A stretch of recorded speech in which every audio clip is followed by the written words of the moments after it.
Hello friend, स्वागत है आप सभी का आपके अपने चैनल प्रतियोगिता सार पे।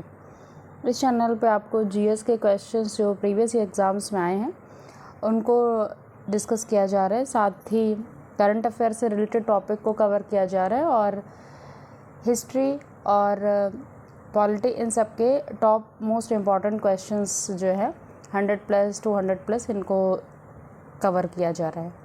तो सारे वीडियोस चैनल पर अपलोड हैं, आप लोग जा कर के देख सकते हैं।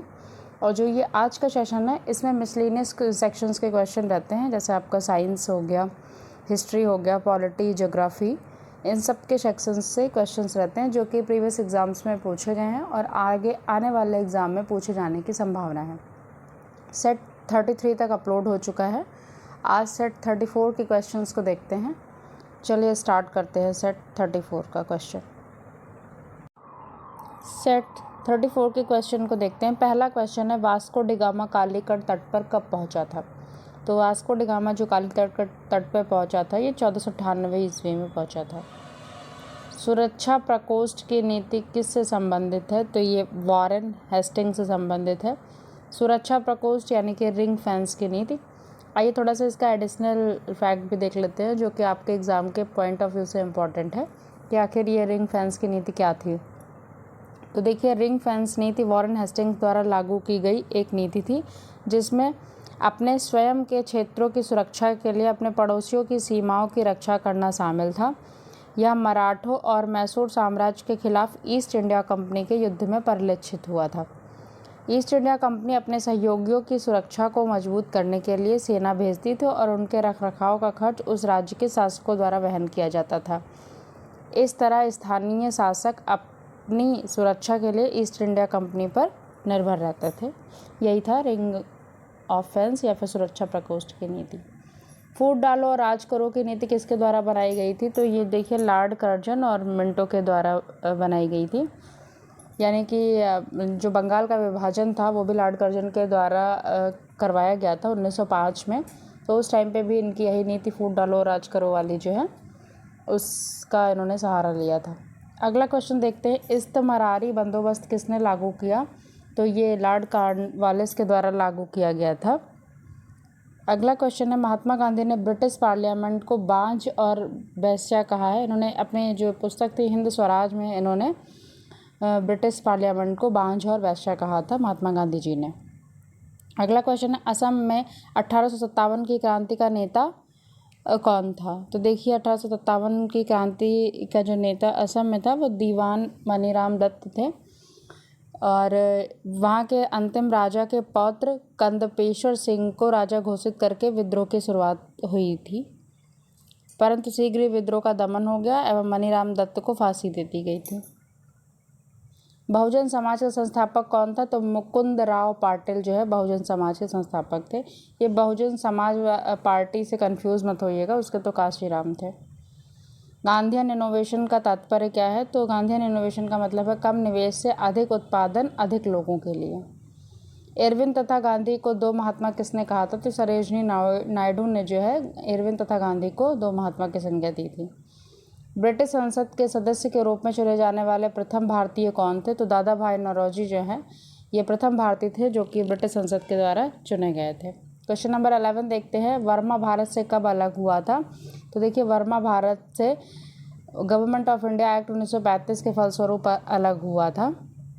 और देखिए, साइमन कमीशन की रिपोर्ट की सिफारिश पर 1935 में वर्मा अधिनियम के अंतर्गत भारत से अलग वर्मा देश बना था।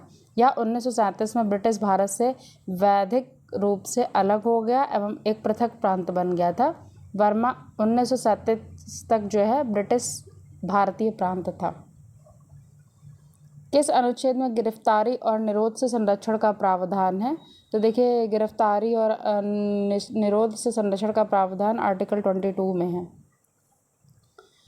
क्वेश्चन नंबर 13, संविधान के किस अनुच्छेद में कानून के समक्ष समानता तथा कानून का समान संरक्षण प्रावधानित है? तो अनुच्छेद 14 में कानून के समक्ष समानता है। संसदीय प्रक्रिया में गिलोटिन का क्या अर्थ होता है? तो देखिए, गिलोटिन जो है विधेयक पर बहस को बंद कर देना कहलाता है। तो विधायी भाषा में देखिए, गिलोटिन का मतलब होता है वित्तीय कामकाज को एक साथ लाना और तेजी से इसको पारित कराना। बजट सत्र के दौरान लोकसभा में यह एक आम प्रक्रियात्मक अभ्यास है। एक बार गिलोटिन लागू हो जाने के बाद अनुदान की शेष मांगों पर बिना किसी चर्चा के मतदान किया जा सकता है। देखिए, उत्तर प्रदेश के लोकायुक्त के पद धारण अवधि कितनी होती है? तो 8 वर्ष की होती है।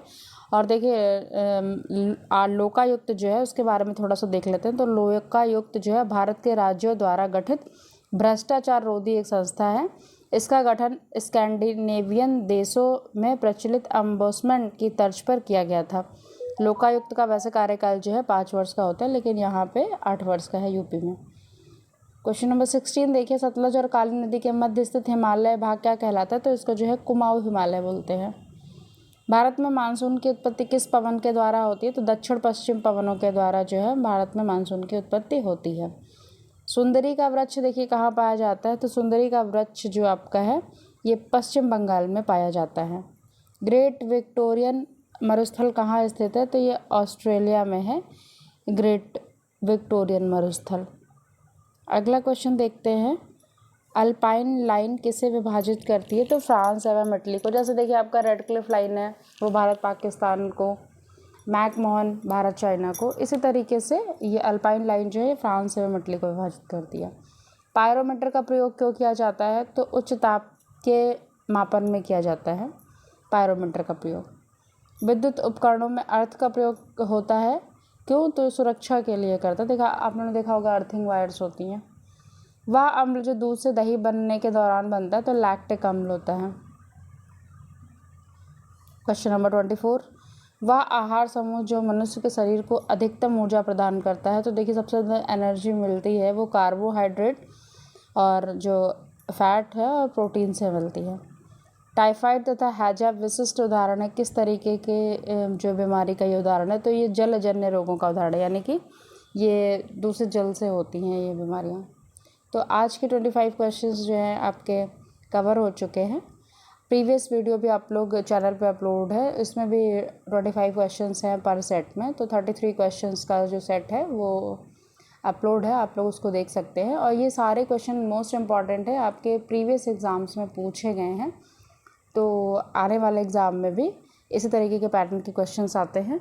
तो आप लोग ज़रूर वीडियो को देखिए। अगर वीडियो पसंद आती है तो लाइक करें, अपने दोस्तों के साथ शेयर कीजिए, और अगर आपके जो भी सुझाव हैं वो हमें कमेंट में बताएं। आज का सेशन यहीं पर समाप्त करते हैं। धन्यवाद।